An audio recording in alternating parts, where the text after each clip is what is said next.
good evening, and welcome back to Tranquil Arc Chronicles, endless histories for sleepless nights, where the faint echoes of the past drift softly through time, and the line between history and horror blurs.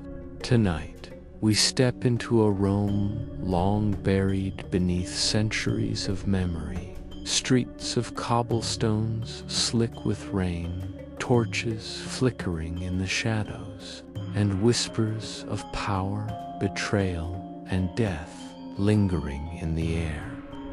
This is a Rome where the weight of papal authority could command armies, silence dissent, and even, it seems, disturb the peace of the dead.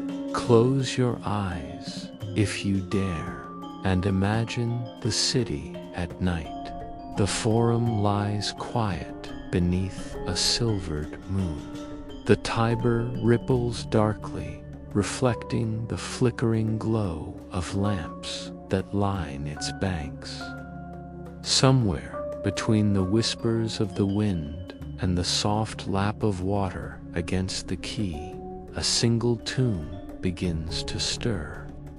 Tonight, we tell the story of Pope Formosus, a man whose death did not grant him peace, and whose exhumation would shake Rome in ways both historical and, according to legend, supernatural. Prepare yourself. In Rome, even the dead are not always silent.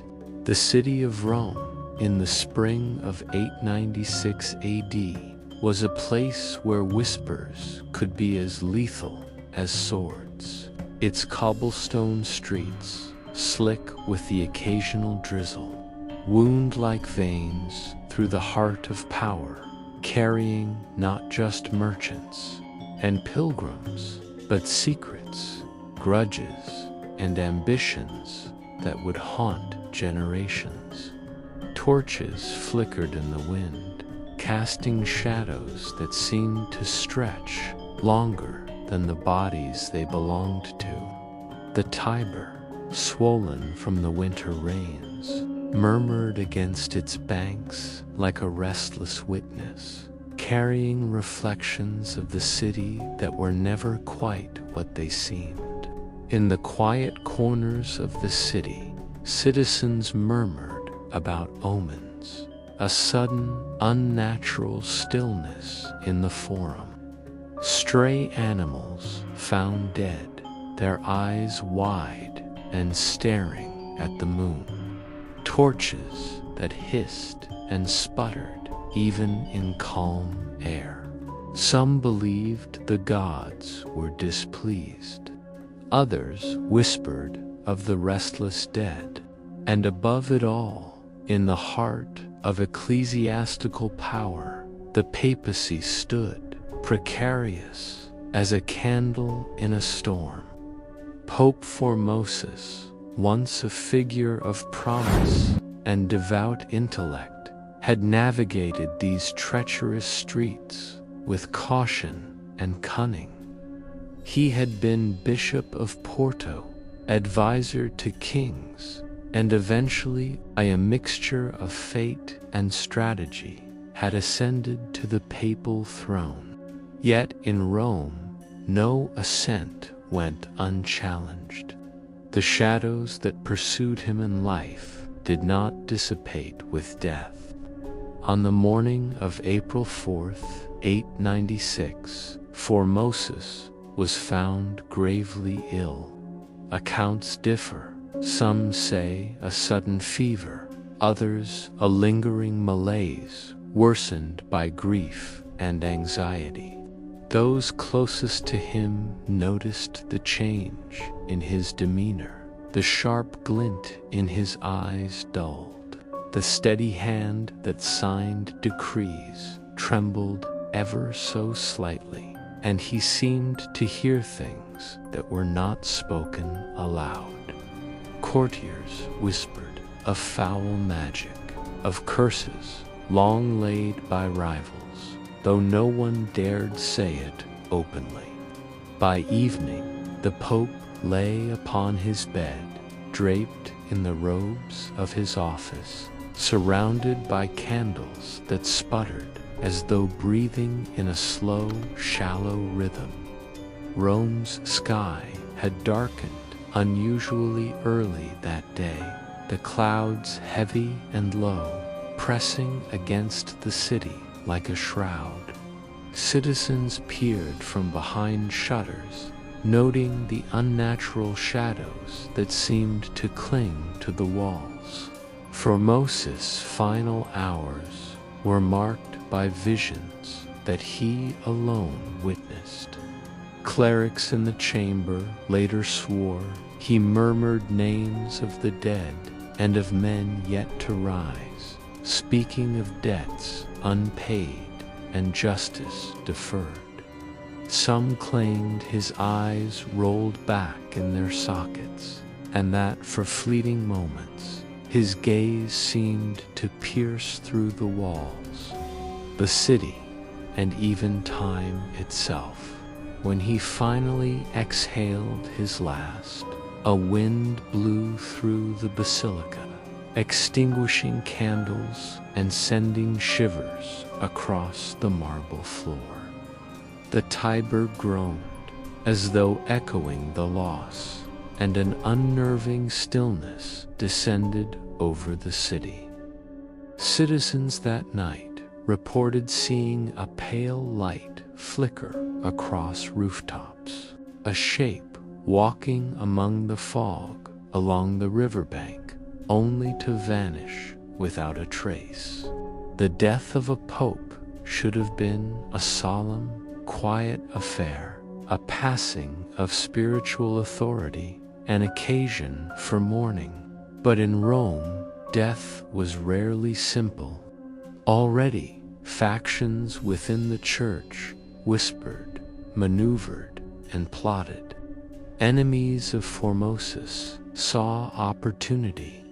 Friends of Formosus feared revenge from those still alive. Among them, a figure emerged with a zeal unmatched, Stephen VI, a man whose ambition was both notorious and terrifying. Stephen's ascent to the papal throne would be swift, but his obsession with Formosus' memory was deeper than any simple political rivalry. He would not allow the dead pope to remain at rest. To Stephen, Formosus had betrayed the church, violated sacred trust, and left Rome vulnerable to intrigue and insult. And though Formosus could no longer speak, Stephen believed that justice, divine and human, demanded the dead be judged. The city, meanwhile, felt the first tremors of what history would call the curse of the Tiber. Scholars, centuries later, would record strange phenomena from this period. Streets slick with rain that never seemed to dry, torches that flickered without wind, shadows that moved independently of their owners. Some citizens swore they saw the silhouette of a man in papal robes walking among the empty piazzas at midnight, followed by whispers that seemed to echo from the river itself. It began subtly. A guard on night watch reported seeing eyes glint from the water, though he knew no one walked the banks. A monk, leaving the basilica after prayers, felt the air grow heavy, as if invisible hands pressed upon his shoulders.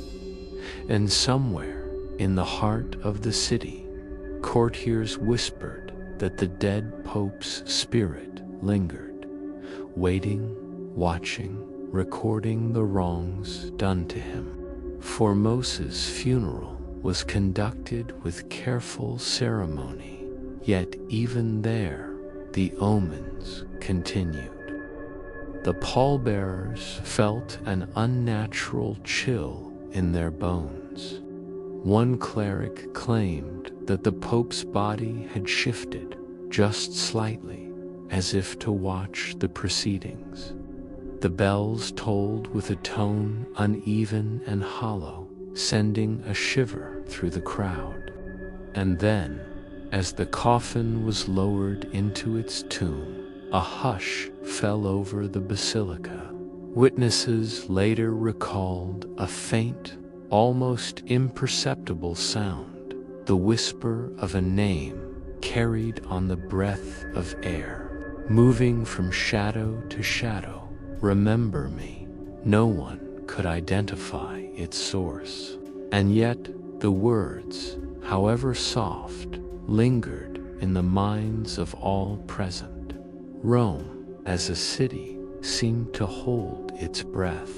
That night, the Tiber ran blacker than usual, reflecting the pale glow of the moon. Citizens reported a sudden wind that twisted through the streets, carrying the scent of decay, and with it, a sense that the dead Pope was not yet finished with the living.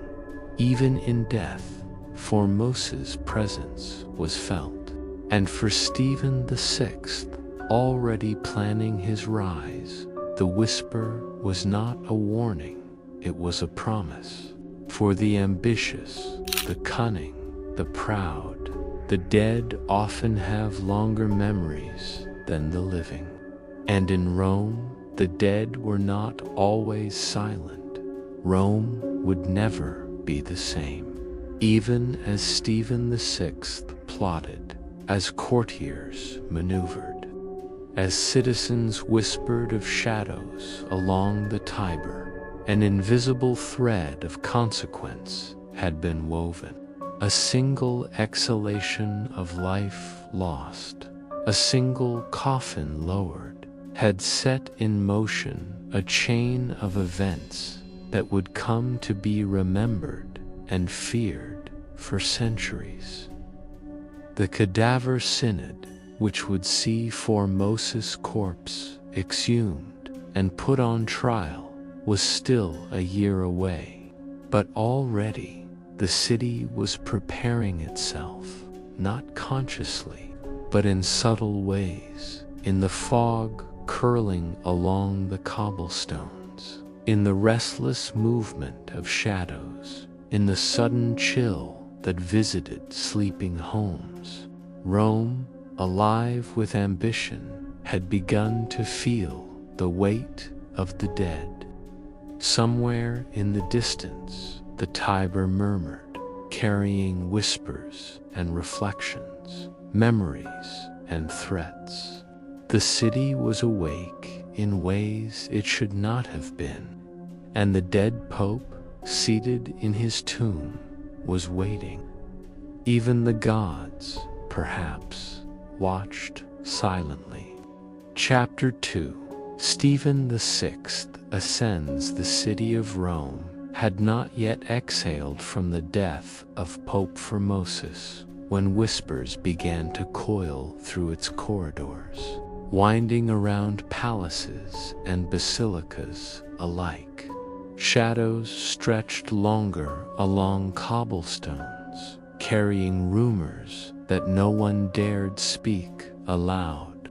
Citizens felt the pulse of the city's shift, as though a hidden hand had rearranged its heartbeat. From the shadows emerged Stephen VI, a man whose ambition rivaled the most cunning of rulers. Unlike Formosus, whose rise had been tempered by diplomacy and subtlety, Stephen sought dominance, and his eyes, sharp and calculating, burned with obsession. He saw not a PayPal throne awaiting him, but a canvas upon which to paint judgment. And above all, his gaze never left the corpse of Formosus, lying in its tomb, a reminder and a target. Rome, in spring, is not usually so quiet. Yet the night of Stephen's ascension was marked by an eerie stillness. Torches flared as if breathing in anticipation, and the wind along the Tiber carried whispers too faint to understand, though impossible to ignore. Those walking alone in the piazzas felt the chill first in their spines, then in their very bones, as if the city itself were aware of the power shifting among its people. Stephen's election to the papal throne was swift, almost unnaturally so. Clerics, courtiers, and citizens alike whispered of strange coincidences, ballots missing, voices overheard in empty chambers, doors that opened and closed on their own. No one accused openly. Fear was a currency far more valuable than gold. Once installed, Stephen moved immediately to consolidate power, but it was not enough for him to simply rule. He was consumed by a single obsessive thought: the sins of Formosus must be judged, even beyond death. Accounts of the city from that spring paint an unusual picture. Fog clung to the streets at dawn, lingering long after the sun had risen. Merchants found their goods spoiled despite proper storage. Horses refused to drink from fountains that had long been trusted. Citizens spoke of fleeting shadows, of faces in windows that vanished when approached. The Tiber, swollen from winter rains, reflected unnatural lights, pale, greenish glimmers that shimmered along its surface, moving as if guided by invisible hands. Among the clergy, fear began to blossom. Those closest to Stephen reported hearing him speak to himself in empty corridors, muttering accusations and promises, rehearsing a trial that had not yet begun. But some swore he was not rehearsing for the living, he was preparing for the dead. Stephen VI's obsession with Formosus became evident in the nights when he would wander the Vatican halls alone, candle in hand, staring at the papal vestments of his predecessor, whispering, "You will answer, you will answer, even in death." The supernatural echoes began subtly. Courtiers saw fleeting shadows at the edges of candlelight. Monks in prayer swore they felt the chill of a corpse in the room, even when no coffin was present. Animals, sensitive to unseen disturbances, refused to enter certain streets, howling at nothing. Stephen, however, remained undeterred. He believed power came from control, from dominance over the living and the dead alike. And so he began making preparations for an act that would go down in history: a trial of a corpse, a cadaver synod designed to condemn Formosus posthumously. But the city resisted, subtle at first, then impossible to ignore. The signs were everywhere. The fog of the Tiber curled unnaturally, swallowing street corners and reflecting shapes not present. Torches flickered violently, even without wind. Citizens began reporting whispers of a voice calling a name. Formosus carried along empty alleys. Some claimed to see the figure of a man in papal robes walking among the city's piazzas at midnight, always silent, always observing. Even Stephen began to sense unease. Courtiers fell ill without cause. Bells rang in the middle of the night, hollow and uneven. Shadows stretched and twisted unnaturally, and always, in the edges of his vision, he thought he saw the pale, still face of Formosus staring back. Stephen's obsession grew. Meetings with advisors turned into interrogations of ghosts. Documents were scrutinized not only for political threat, but for signs of Formosus' lingering influence. He began to fear that mere rumor would not suffice. The dead pope might yet wield power beyond the grave. The city itself seemed to answer him. Winds carried scents of decay where none existed. The Tiber's waters lapped against the banks as if in agitation.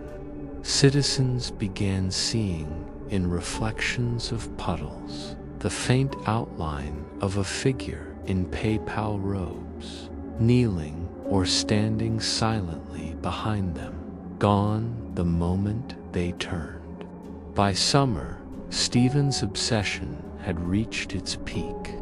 The stage was set for a ritual unlike any other, the exhumation of Formosus's body and its placement on trial. But even as Stephen prepared, Rome was warning him, or perhaps the dead pope himself. One evening, a night so thick with fog it swallowed all sound. A guard stationed near the basilica claimed to see the pope's tomb shift slightly, as if breathing. Torches around the basilica flickered violently, and the Tiber's surface shimmered with green light that moved against the current. The guard fainted, muttering the name Formosus, and when he awoke, the sight had vanished, leaving only the sense that the city itself had changed. Rome was alive, and it remembered. Legends say that from this point, the city of Rome entered a period of subtle, creeping dread. Not open terror, but a psychological horror that touched every street, alley, and house. Shadows that did not match their owners. Faint, whispering voices in empty rooms. Reflections of people long dead appearing in fountains or windows. Unexplained chills that ran through homes, even in summer. And at the center of it all, a man who believed he commanded the living and the dead, unaware that he was stepping into a trap set by time, memory, and the restless soul of Pope Formosus. Stephen VI had ascended to the throne, but Rome, patient, ancient, and haunted, had begun its response. Somewhere in the shadows, the dead pope's eyes, long closed, were said to have opened. The city trembled in silence, waiting for the trial, waiting for vengeance, waiting for the day the dead would speak in ways no living man could ignore. Chapter 3: The Exhumation. The air over Rome that morning was thick with fog, curling along the Tiber like restless fingers. Even the sun, struggling to pierce the pall of gray, cast pallid shadows across the streets.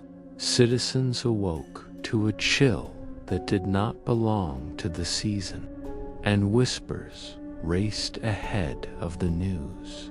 The exhumation of Pope Formosus was to begin. Word spread like smoke through alleys and piazzas. Some dismissed it as rumor, others, remembering omens since the Pope's death, trembled quietly in their homes. Merchants shuttered their stalls early. Children clutched mothers' hands tighter than usual, and priests walked briskly, eyes darting, candles clutched like shields. Even the Tiber seemed to coil tighter against its banks, its waters roiling in unusual currents. Within St. Peter's Basilica, the air was suffocating. Stephen VI moved among his clerics and guards with precise authority. But his expression betrayed something more, a mixture of fear, excitement, and obsession. The tomb had been sealed for months, yet now it would yield its occupant to the judgment of the living. The coffin, heavy and adorned with the papal crest, was opened with trembling hands. The hinges groaned like the city itself, a low, almost sentient wail that reverberated through the chamber. And there, beneath the lid, lay Formosus, embalmed, but not preserved against the relentless march of decay. The flesh had darkened, shrunken in places, while in others it remained eerily intact. A faint, unnatural shine clung to his eyes, giving the impression that they might open at any moment. Stephen's clerics hesitated. Some fell to their knees, murmuring prayers for strength. Others dared not meet the corpse's gaze, claiming they felt the eyes of the dead pope following them, even through the thick morning air. The guards, seasoned in handling the sick and the dead alike, whispered of coldness that penetrated beyond skin, a chill that seemed to speak. The exhumation itself was ritualistic. The corpse was dressed once more in papal robes, the pallid hands arranged as if in blessing. The chamber was lined with witnesses, clerics, advisors, and a handful of citizens deemed loyal enough to observe history in the making. Yet the city outside seemed to protest. Fog thickened unnaturally, swallowing entire streets. Shadows along the walls of the basilica twisted, stretching longer than their sources. Candles flickered violently, sending grotesque shapes dancing across the floor. And some claimed they heard faint whispers, a voice that seemed to chant in a language both familiar and impossible, echoing Formosus' name in lament and accusation. As the coffin was lifted onto the platform, a subtle movement was observed, a twitch of the fingers, a slight shift in the head, enough that Stephen VI's heart clenched in disbelief. The clerics muttered prayers, but the murmurs were drowned by an unnatural wind that swept through the basilica, scattering papers, blowing the robes of witnesses in restless waves.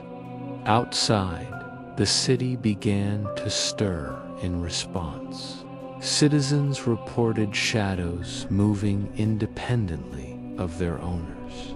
The Tiber churned, throwing up water that gleamed green in the morning light. Birds refused to take flight, instead crouching low, as if sensing the unnatural presence at the heart of the city. Merchants closed their shops early, and some locked themselves inside, muttering prayers as if they could stave off the curse that seemed to descend from the basilica. Inside, Stephen VI's obsession reached its peak. He stared at the corpse with a mixture of awe and terror. The exhumation was complete, and yet the body seemed alive in its stillness. Some witnesses claimed that the lips moved slightly, forming words in a breathless, raspy whisper. Others said the eyes opened for fleeting moments, revealing a glare so piercing it seemed to reach the soul itself. The cadaver, once lifeless, now held the attention of the living with a presence that was almost sentient, and Rome, ancient and patient, seemed to respond to the disturbance. That evening, as the exhumation concluded and preparations were made for the trial, subtle yet pervasive phenomena spread through the city. Lamps along the streets flickered against no wind. Doors opened and closed by themselves.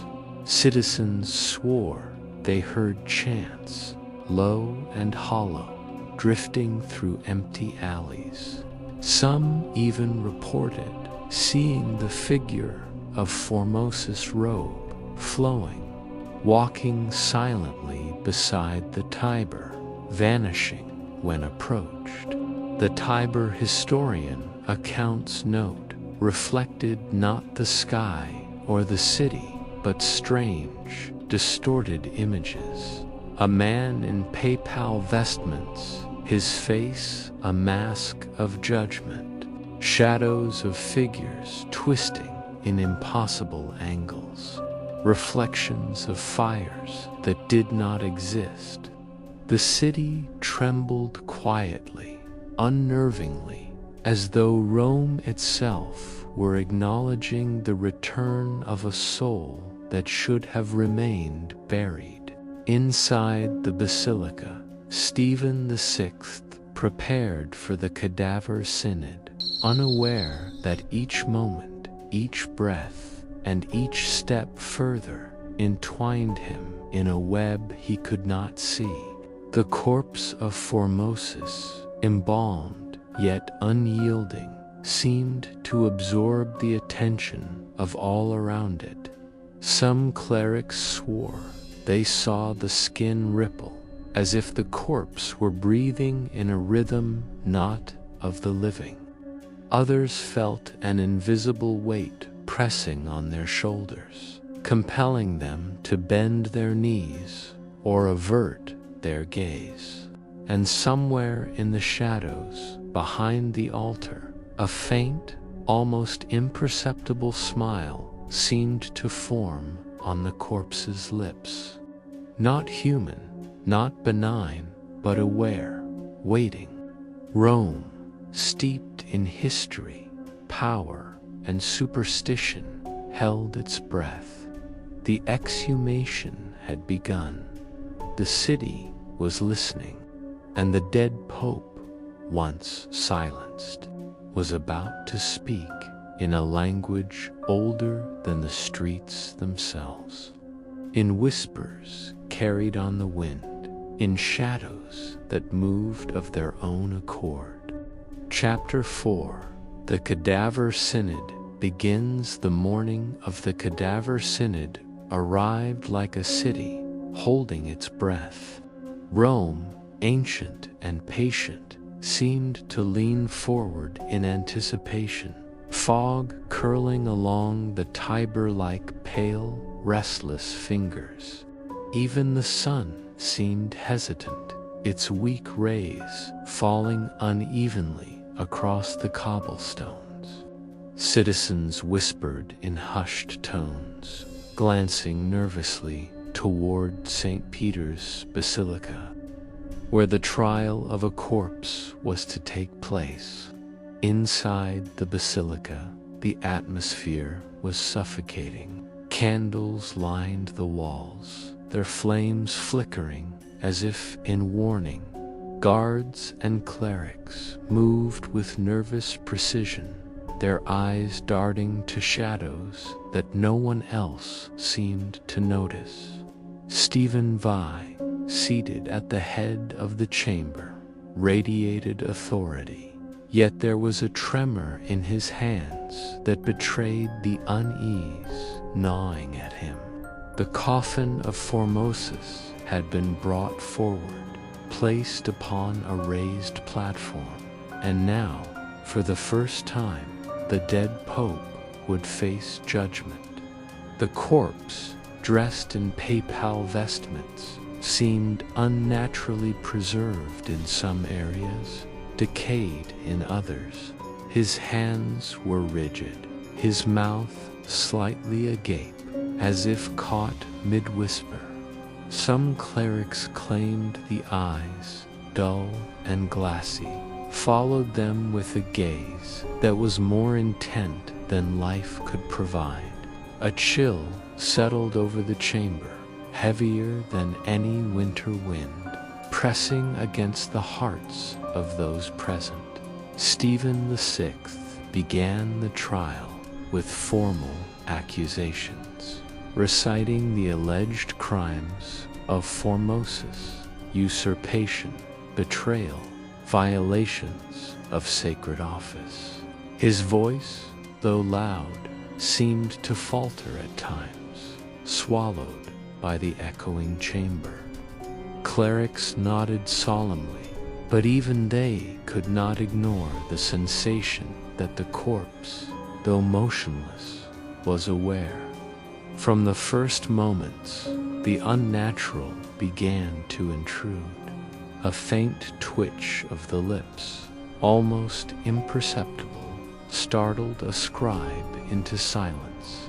The hands of the corpse shifted slightly, as if adjusting to the robes. A whisper, dry and hollow, drifted along the aisle, saying words that no living tongue could form. Witnesses froze, eyes wide. Some swore they saw a shadow detach from the corpse and stretch across the floor, disappearing beneath the pews. Outside, Rome itself reacted. Fog thickened unnaturally, curling into shapes that hinted at movement. Bells from distant towers rang unevenly, their tolls discordant, echoing as though the city were answering the disturbance inside the basilica. Citizens fled indoors, closing shutters, muttering prayers, yet unable to quell the unease that draped over every street. Inside, the proceedings continued. Clerics read aloud evidence and testimonies, their voices trembling despite themselves. Stephen VI demanded the corpse respond, as though it could speak, as though judgment were possible beyond death. A gust of cold wind swept through the chamber, extinguishing several candles at once. When light returned, witnesses gasped. The corpse's eyes were slightly open, not fully, but enough to suggest awareness. The air thickened. Some present felt pressure on their shoulders, as though invisible hands pressed them down. A low, murmuring sound filled the room, neither human nor animal, reverberating in the ears of all. Some clerics collapsed, muttering prayers to saints and angels, certain that the dead pope was reaching beyond the grave. Stephen Vai, undeterred but visibly shaken, pressed on. The sentence was read aloud, Formosus was condemned, his acts declared null, his body stripped of office posthumously. The crowd shuddered collectively.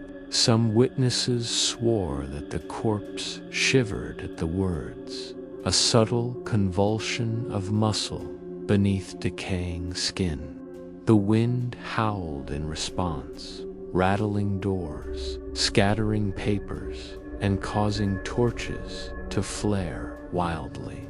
Outside, the Tiber churned, throwing up ripples that reflected distorted images. The basilica's facade twisting, the crowd's faces elongated, shadows of figures that were not present.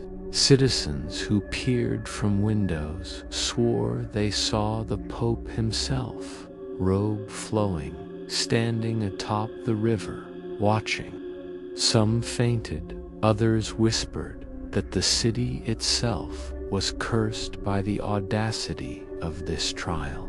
The trial concluded, yet the horror did not end. Stephen VI had demanded obedience, but obedience in Rome, when challenged beyond life, is tenuous. Clerics reported hearing footsteps long after the chamber emptied. Shadows twisted along corridors in impossible ways. The air seemed to carry the faint scent of decay and incense simultaneously. Even Stephen himself began to fear that he had unleashed forces beyond understanding. Legends tell that the corpse, though sentenced and condemned, exacted subtle vengeance. Stephen V's power waned almost immediately. Misfortune struck the papal office. Advisors fell ill. Messengers disappeared without trace. Minor fires broke out in precincts where he had once plotted. Citizens whispered that the dead Pope's eyes followed the ambitious wherever they went. Shadows lengthened unnaturally at noon, and even the Tiber's waters refused to flow calmly. The city, patient and ancient, responded in its own way. Streets seemed to twist, shadows detached, and reflections of unseen figures appeared in windows and fountains. Whispers, faint but persistent, carried along alleys and across piazzas, repeating the name Formosus as both accusation and warning. Some clerics swore the corpse of Formosus had sat upright in the coffin after the trial, shifting imperceptibly, his gaze fixed on Stephen VI. Others reported faint murmurs emanating from the chamber long after all had departed, voices speaking not of judgment, but of reckoning, carried on a wind that seemed aware of every secret and betrayal in the city. By nightfall, Rome had changed. The city seemed smaller, tighter, more oppressive. Fog clung unnaturally to the cobblestones. Torches flickered as if alive. Shadows lengthened unnaturally. The Tiber shimmered with pale green light, reflecting shapes that were not present, moving against the current as though time itself had bent. Stephen VI, despite holding the throne, began to tremble. The trial was complete, the sentence passed, but Rome had not obeyed him. It had reacted, and somewhere, in the shifting fog and the unnatural shadows, the presence of Pope Formosus lingered, patient and unyielding. The Cadaver Synod was over. The horror had only begun. Chapter 5. City in Darkness. The sun rose over Rome the morning after the Cadaver Synod, but its light was weak, pale, as if the city itself had drawn a veil across the sky. Fog clung stubbornly to the streets, twisting along alleyways like living tendrils. Even in the busiest piazzas, merchants whispered to one another in low tones, glancing over their shoulders at shadows that seemed to move without owners. It began subtly. Lamps flickered along streets where no wind blew. Doors creaked open and shut, though no hand had touched them. Citizens reported hearing soft murmurs at midnight, names, accusations, fragments of prayers carried along alleys that led nowhere. Animals sensed the disturbance. Dogs howled at empty streets. Cats arched their backs at unseen presences, and birds refused to leave the rooftops. Inside St. Peter's Basilica, the aftermath of the Synod was palpable. Clerics whispered that the corpse of Formosus, though returned to its tomb, was no longer entirely lifeless. Candles left burning in the chamber flickered violently. Shadows shifted as if walking independently.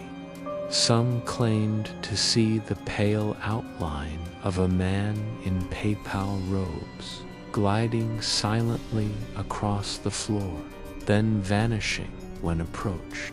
Stephen VI, now aware that power over the dead was not his to command, paced in fear, muttering prayers, yet finding no comfort. The city itself seemed alive with dread. Fog thickened unnaturally, swallowing entire blocks. The Tiber's waters reflected shapes that did not exist, silhouettes in papal vestments moving against the current. Citizens fled indoors, clutching doors and shutters closed, but the unease persisted. Shadows stretched longer than they should, twisting around corners and over walls. Whispers filled empty streets, repeating in strange patterns, sometimes clear, sometimes only a suggestion of speech. Some merchants, brave or foolish enough to venture out, described strange apparitions along the riverbank. A figure standing in papal robes, pale and motionless, watching silently. When approached, the figure vanished, leaving only the faint scent of incense and decay. The Tiber itself seemed restless. Its waters churned in places where no current existed, reflecting shapes that were not present. Within homes, citizens experienced visions that defied explanation. Mirrors reflected images of people long dead, their faces twisted in accusation. Shadows gathered in corners, stretching unnaturally, sometimes appearing to follow those moving across rooms. Sleep became dangerous. Nightmares of a pale pope, eyes glaring, hands pointing in judgment, spread through dreams citywide. Even those who had not attended the synod reported waking in terror, drenched in sweat, feeling watched by invisible eyes. Stephen VI, desperate to maintain control, summoned clergy and advisors. Yet the presence of Formosus' corpse, even in its tomb, could not be ignored. Clerics began falling ill mysteriously. Minor fires erupted in parts of the basilica. Shadows flickered violently along the walls during evening prayers. The Synod had not merely condemned a man, it had awakened something older, something patient, lingering in the city's stones and waters. Citizens who ventured near the basilica reported a chill that penetrated bone. Windows fogged inexplicably, revealing ghostly forms pressed against the glass. Children spoke of a pale figure in flowing robes, standing silently at the end of alleys, vanishing when approached. Priests warned of divine wrath, yet even they admitted that what they witnessed seemed beyond the understanding of the living. The city's pulse changed. Markets emptied earlier, streets grew quiet at unnatural hours, and the Tiber carried an uneasy murmur beneath its surface. Shadows seemed to watch, to linger, moving against the flow of the city. Rome was no longer merely a collection of stone and life. It had become a vessel for something beyond comprehension. At night, the city's dread crystallized. A single torch along the riverbank would flare violently, revealing shapes of people in papal robes, gesturing toward the basilica, only to vanish moments later. Whispers of Formosus echoed in empty corridors, repeating, accusing, lingering. Citizens reported hearing the faint rustle of robes where no one walked. Even Stephen VI, once confident and commanding, began to tremble, feeling the gaze of the dead in every shadow, every reflection, every flicker of candlelight. The Cadaver Synod had not only judged Formosus, it had unleashed his presence upon the city, and Rome, patient and ancient, had begun to exact its response. Streets twisted unnaturally, shadows detached, and the Tiber's waters reflected distorted images of the basilica and its witnesses. Citizens spoke in hushed tones of the city itself, becoming a witness, a participant, a conduit for something far older than papal politics or mortal ambition. Some nights, witnesses swore the corpse of Formosus could be seen walking along the corridors of the basilica, robe flowing, eyes fixed on those who had participated in the trial. The air would grow icy, and a faint whisper would follow. Justice is eternal, and patience infinite. Stephen VI had risen to power, but he was powerless against what the city now contained, a presence that watched, waited, and judged beyond life and death. The people of Rome, the streets, the Tiber, and the basilica had all become vessels of dread, rippling outward from the act of exhumation, carrying fear like water through the city's veins. Rome had entered a period of darkness, not sudden, not immediate, but creeping, relentless, and inexorable. The city remembered, and the dead pope, patient as the Tiber's waters, was still watching. Chapter 6: Retribution and curse the city of Rome. Once a bustling heart of power, now seemed to breathe uneasily under the weight of unseen eyes. Since the Cadaver Synod, the air carried a tension that no prayers could dispel. Shadows no longer merely clung to corners, they moved with purpose. The fog that wrapped around the Tiber thickened unnaturally, curling into shapes that whispered and watched. Citizens whispered of an invisible hand guiding their steps, of glances that followed, and of a presence in their homes that refused to leave. Stephen VI, seated in the papal chambers, first noticed the subtle signs, the slipping of documents, the faint rustle of robes when no one walked, and a cold that pressed against his bones even near roaring fires. At first, he dismissed it as fear, yet soon the signs became undeniable.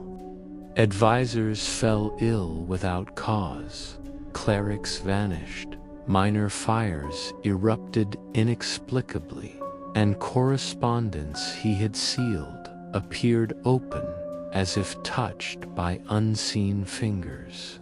One evening, while reviewing decrees, he noticed a shadow stretching across the chamber floor. At first, he assumed it to be a trick of the torchlight, but then the shadow moved independently, circling him slowly.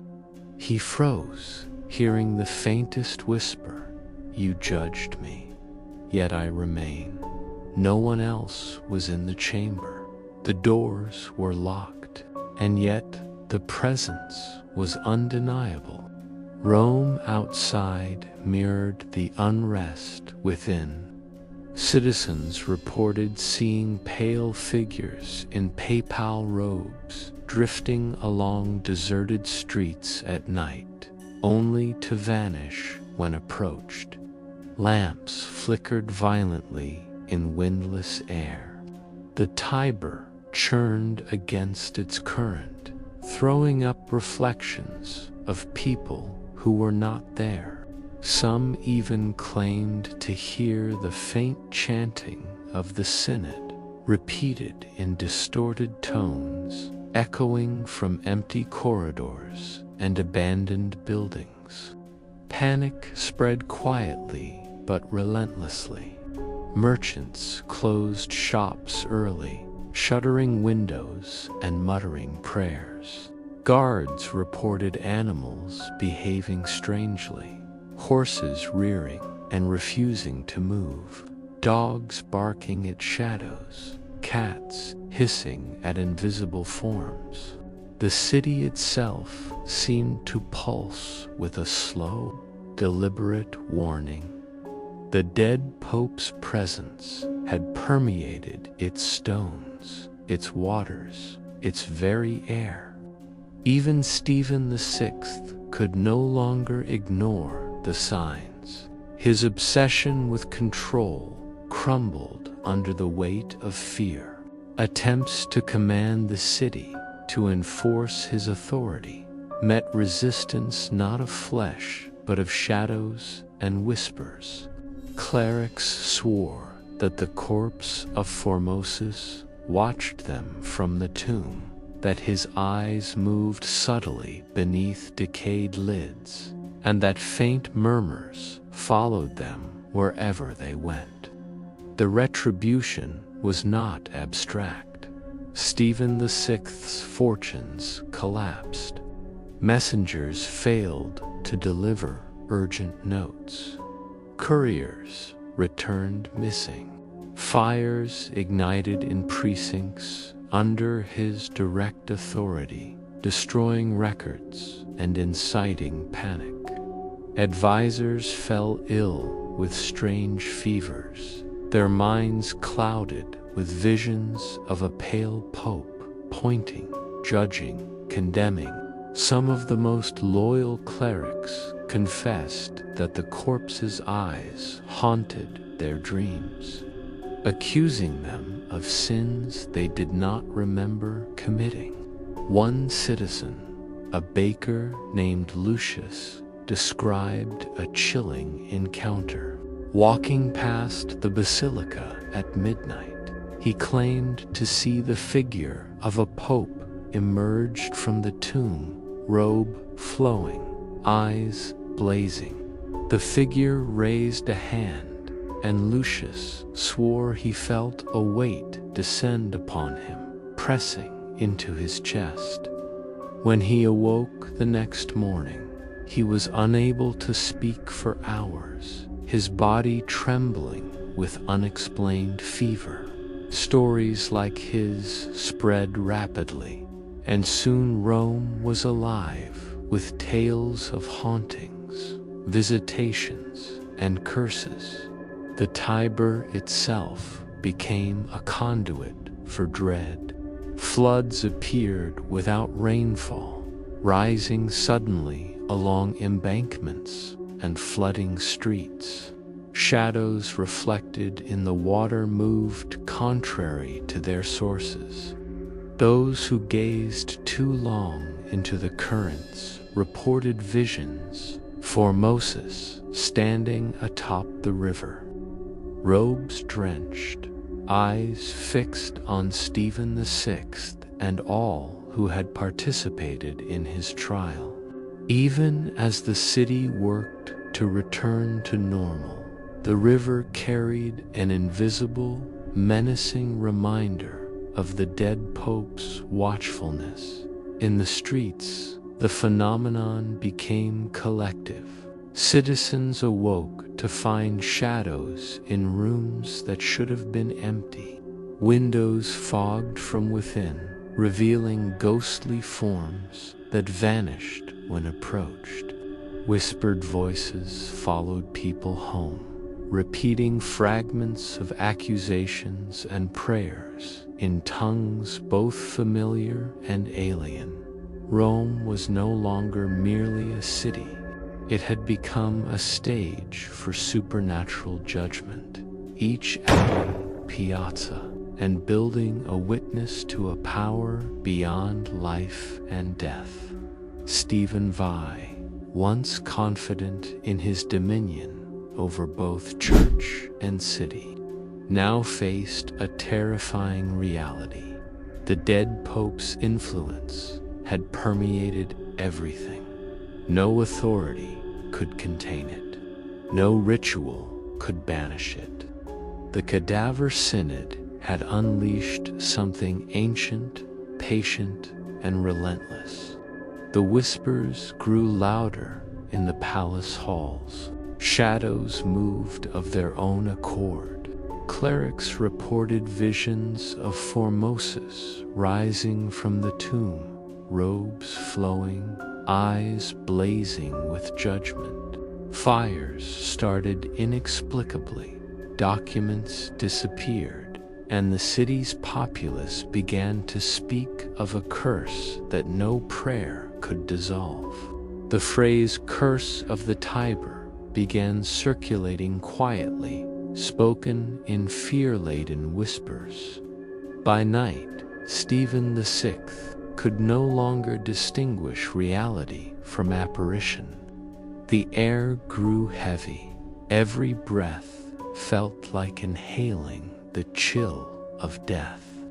Shadows leaped and twisted. Whispers filled empty corridors, and somewhere deep beneath the basilica, a faint, deliberate heartbeat seemed to echo, slow, measured, eternal. The city itself had become a vessel for the dead Pope's vengeance. Rome, steeped in history, had entered a period of darkness that was neither sudden nor violent, but pervasive, patient, and unyielding. Citizens understood instinctively that the city itself had been judged. And at the heart of this judgment, the corpse of Formosus, patient and unrelenting, waited. The curse of the Tiber had begun. The dead had spoken. The city listened. And Stephen VI, ambitious, proud, and terrified, had learned the first lesson of power over the dead. Authority is fragile when confronted by what will not obey. Rome, ancient and haunted, had awakened, and it would not forget. Chapter 7. The nightmares spread. Nightfall over Rome brought no comfort, only a deepening sense of unease. The city, already weighed by shadows and whispers, now entered a phase where terror invaded sleep itself. Citizens who had closed their shutters and lit candles still awoke, screaming, drenched in cold sweat, eyes wide in the darkness. The dead pope, it seemed, had found a new medium, the human mind. Dreams became the new streets of the curse. Merchants, clerics, and children alike reported visions of Pope Formosus, pale, robed, and silent, appearing in places both familiar and impossible. Courtyards they knew were twisted, elongated. Stairways led into darkness, where whispers promised judgment. Some dreamed of the basilica's corridors, endless and winding walls, shifting as if alive. Even Stephen VI could not escape. Night after night, he awoke, gasping, convinced that the dead pope stood at the foot of his bed, robe flowing, eyes blazing, pointing a long, accusing finger. He whispered prayers, lit candles, and fasted in desperation. Yet the visions grew more vivid, more relentless.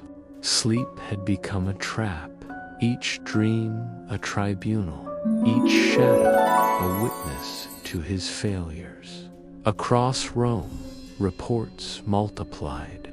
A baker saw Formosus in the reflection of a bowl of water, muttering names of the dead and living alike. A monk awoke to find his own shadow twisting into the Pope's likeness, pointing toward the river. Children recounted visions of pale figures at the end of alleys, their robes dragging along the stones, whispering promises of retribution. The city became a web of shared fear. Those who spoke of the visions noticed that neighbors had seen the same. Rumors spread, growing more elaborate with each telling. Rome's collective psyche began to warp, each dream feeding into the next, creating a network of dread that enveloped the population. The Tiber, patient and dark, mirrored these horrors. Citizens, looking into its waters, saw not themselves, but the pale, staring face of Formosus. The river shimmered with unnatural light, moving contrary to the current, as though the water itself were alive with the memory of judgment. Even the wind seemed aware, carrying whispers from the basilica to distant streets, trailing through corridors and homes like a cold, invisible hand. Stephen VI, increasingly desperate, summoned priests and mystics to interpret these events. Most were silent, frightened by what they had witnessed. Some attempted exorcisms, ritual prayers, and protective charms. But the dead pope's influence proved beyond conventional rites. Candles extinguished themselves, relics tipped over, and shadows laughed quietly at those who sought to contain them. Rome itself seemed complicit. Streets twisted unnaturally under moonlight. Walls shifted in the periphery of vision. Figures walked along rooftops at impossible angles, and every reflection in water, glass, or polished bronze betrayed glimpses of the pale pope. The city, alive with history and memory, had absorbed the vengeance of a corpse, and it carried it relentlessly. The nightmares were not confined to individuals. Entire neighborhoods reported shared hallucinations. Families awoke to find their homes rearranged, corridors elongated, doors leading to nowhere. Windows reflected impossible vistas, endless halls of the basilica, rivers running upside down, shadows of people who had long since died. The collective fear amplified the curse, creating a feedback loop that no single prayer, no single ritual could halt. Even in the daylight, remnants of these visions lingered.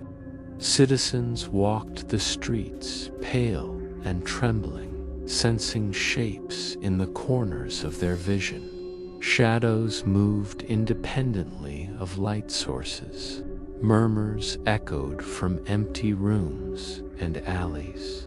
And at the heart of the city, the basilica loomed as both a symbol and conduit of this new, pervasive dread. Stephen VI began to crumble. Sleep became a battleground where he faced endless judgment. Daylight offered no relief. Whispers and shadows followed him relentlessly. Advisors fled, fearful of the wrath manifesting not only from the dead pope, but from the city itself. Misfortunes multiplied, fires, illness, unexplained disappearances.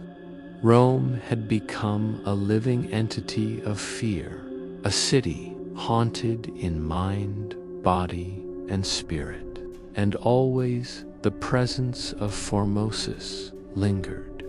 The corpse remained in its tomb, yet it had transcended the physical. Its gaze, or the memory of it, now invaded dreams, whispers, and reflections. Rome had learned that some judgments do not end in the grave. By the seventh night, the city was unified in fear. Sleep, once a sanctuary, had become a stage for the dead pope's relentless tribunal. Shadows twisted in corners, reflections betrayed impossible truths, and whispers promised that the curse would not end until its reckoning was complete. Rome had entered a new epoch, one where the dead judged the living, and the city itself had become an accomplice to their will. Chapter 8: Vengeance Unleashed. By the time the eighth night arrived, Rome was no longer merely a city of whispers and shadows. The curse of Formosus had grown bold, unstoppable, and relentless. What had begun as subtle disturbances, flickering lamps, strange fog, murmured names, now manifested in overt acts that shook the living to their core. Stephen VI, once confident in his authority, now trembled at every sound. The basilica had become a fortress of dread. Yet even within its walls, he could not escape the consequences of his audacity. Candles burned unevenly, their flames twisting toward corners that should have remained dark.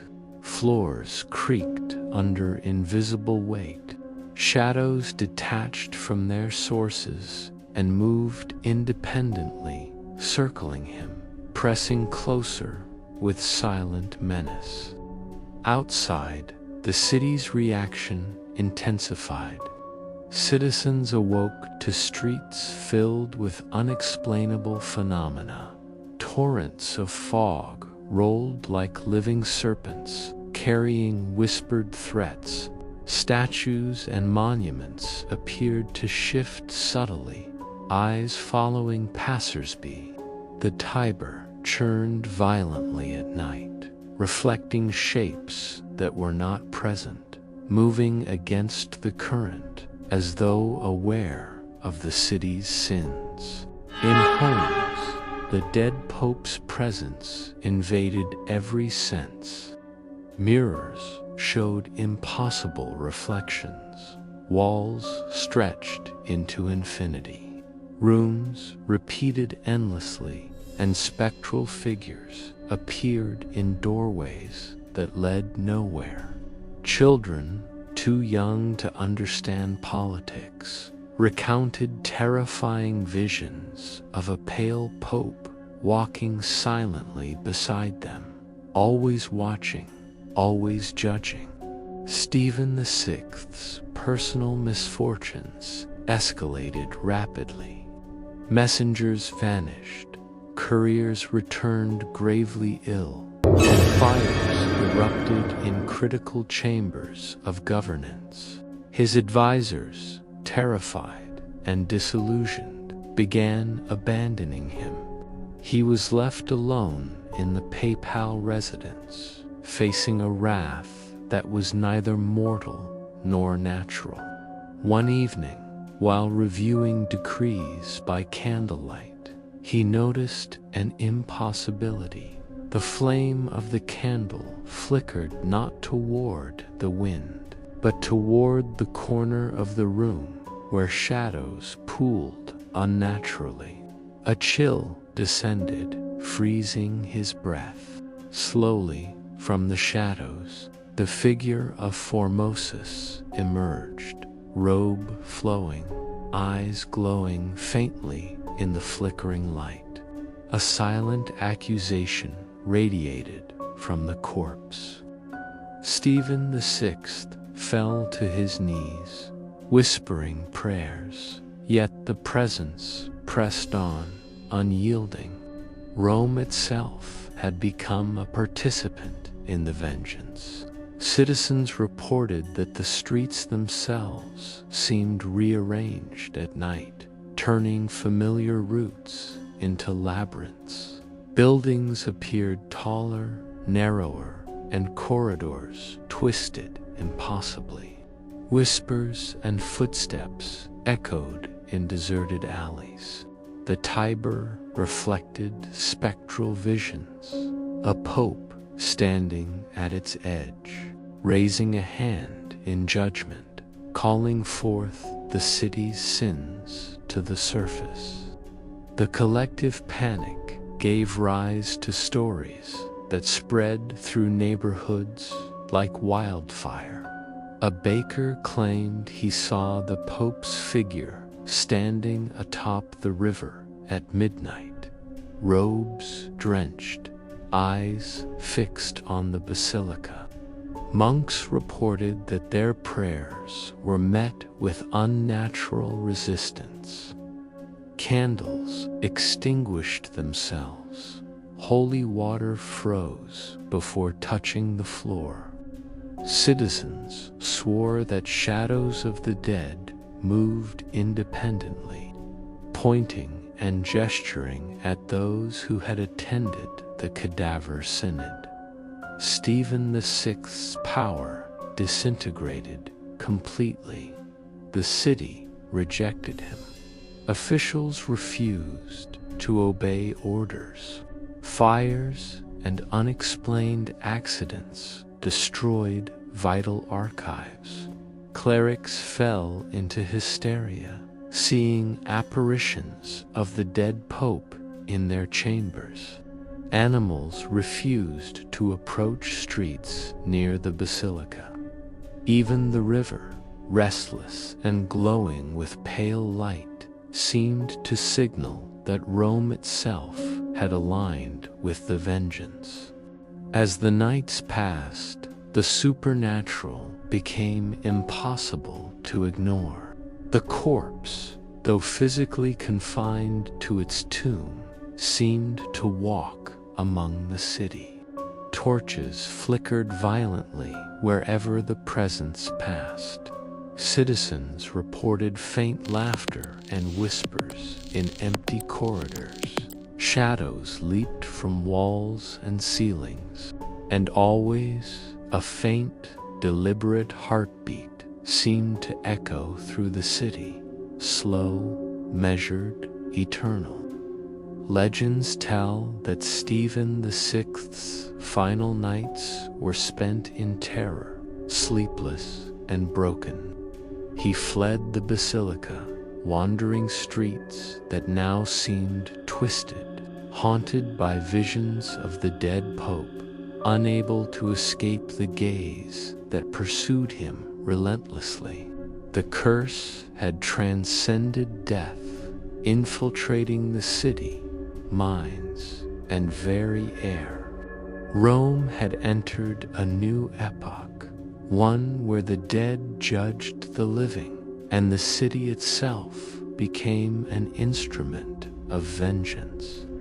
The Cadaver Synod, meant to humiliate Formosus, had instead unleashed a power that no living man could control. By the 8th night, the city knew fear in its purest form. Citizens whispered in terror, shadows twisted unnaturally. The Tiber churned with spectral reflections, and Stephen VI trembled in the knowledge that the dead pope had triumphed. The vengeance was complete. Yet Rome, patient, ancient, and relentless, had only begun to assert the true weight of its history. Chapter 9: The City's Reckoning. By the 9th night, Rome had become unrecognizable. The city that had once bustled with merchants, pilgrims, and citizens now seemed suspended in an unnatural tension, as if every stone, every alleyway, and every reflection knew of the judgment that had been unleashed. The Cadaver Synod's repercussions had grown beyond individual terror into a citywide reckoning, a haunting that was as physical as it was psychological. Shadows no longer merely twisted, they moved with intent. Citizens reported them advancing in groups, gesturing, pointing, and sometimes mimicking the motions of those who had wronged Formosus in life. Lamps and torches burned with ghostly green flames, flickering in windless air. Doors slammed spontaneously, windows fogged from the inside, and reflections in polished bronze revealed scenes impossible in reality. Corridors looping infinitely, figures appearing behind those who were alone, and the pale visage of the dead pope observing silently. The Tiber, Rome's eternal river, became a stage for the city's terror. Its waters churned erratically, reflecting not the world above, but visions of the basilica, the dead pope, and citizens frozen in judgment. Sailors and merchants who ventured near the banks spoke of a figure standing atop the water, robe flowing, eyes fixed on those walking the streets. Some claimed the river whispered in voices older than memory, recounting crimes, sins, and betrayals, ensuring that every whisper of injustice was recorded. The city's residents, united by fear, shared their experiences in hushed tones. Families fled their homes only to encounter the same horrors blocks away, spectral figures in alleys, impossibly long shadows, and murmurs that repeated names from the Synod. Even children, previously innocent of political machinations, recounted seeing Formosus silently pointing at streets, doors, and windows as if marking the guilty. Stephen VI, now completely isolated, understood that Rome itself had become an instrument of vengeance. Every effort to assert authority failed. Orders went unheeded. Clerics and advisors abandoned their posts in terror. Fires destroyed critical archives. Documents disappeared.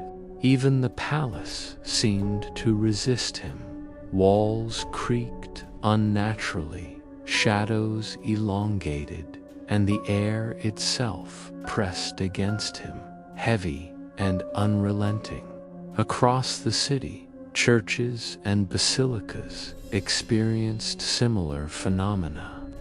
Bells rang on their own, often discordantly, creating harmonies of dread that echoed across piazzas. Statues, which had once stood as silent witnesses to history, appeared to move subtly, leaning, tilting, or gesturing toward the guilty. Citizens spoke of faint chanting in empty corridors, not human, but rhythmic, deliberate, a sound that seemed to come from the very stones themselves. The Tiber became a mirror to the city's sins. Citizens who gazed into its waters saw themselves and their neighbors distorted, elongated, accused, and judged. The river no longer reflected reality, but the moral and spiritual reckoning that had been unleashed. Even the wind carried whispers of accusation, following people from street to street, pressing their hearts with the invisible weight of judgment. Stephen VI's final days were a procession of terror. Sleep became impossible as dreams were invaded by the dead Pope's gaze. Even waking hours offered no respite. Shadows pursued him. Reflections betrayed impossible truths, and invisible hands seemed to press against him whenever he moved. His mind fractured under the relentless pressure.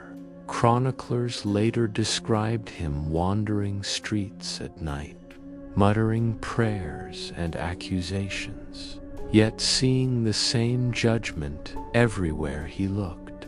Rome, in its entirety, had become a city under trial. Citizens, though terrified, became witnesses to a justice that transcended life and death.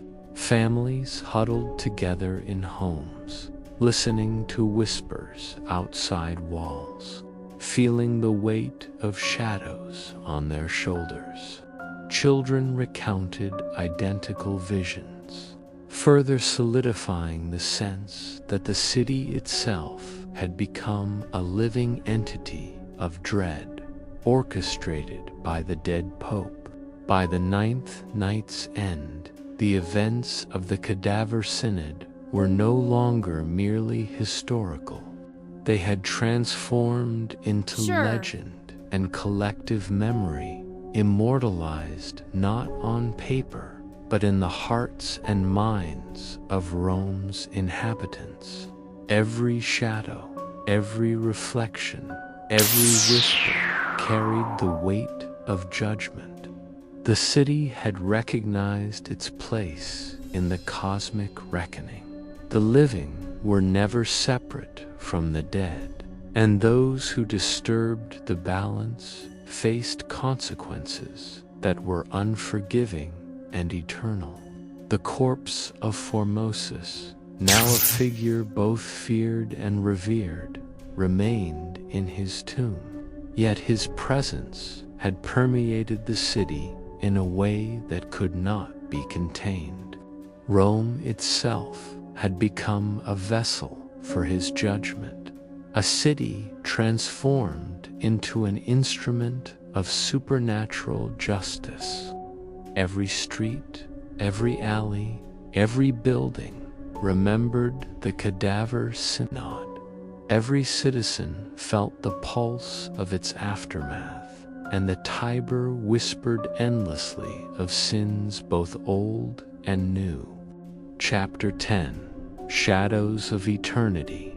By the 10th night, Rome had settled into a tense, uneasy rhythm. The city's pulse was no longer its own. It had been subsumed by the lingering presence of Pope Formosus. The Tiber, ever patient and flowing, carried a whispering murmur that spoke of judgment, vengeance, and eternity. Shadows stretched unnaturally, often lingering in streets and corridors, long after the living had departed. Even the air seemed heavy, saturated with the memory of events that had begun with a single, audacious act, the exhumation of a corpse. Stephen VI, once powerful and proud, had vanished from public record. Some whispered he had succumbed to madness, wandering the streets in fevered terror, muttering prayers that could not protect him. Others claimed he had been found lifeless in his chambers, a look of terror frozen on his face, eyes wide as if seeing the dead Pope standing over him. Rome, however, did not pause. Its streets remained haunted, its waters restless, and its citizens ever aware that the city itself bore witness to forces beyond mortal comprehension. The citizens who survived the initial terror carried the stories forward. Parents whispered them to children as cautionary tales. Merchants retold them in hushed tones in empty markets, and clerics wrote them down, though always with fear in their eyes. Rome had become a city of eternal witnesses. Every shadow, every reflection, every ripple in the Tiber was a reminder that some acts against the dead could never go unanswered. Even centuries later, legends spoke of the Cadaver Synod and the curse of the Tiber.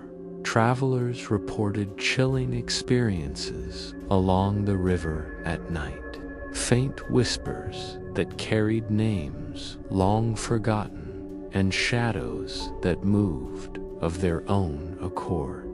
Scholars debated the historical events, but the city's memory remained.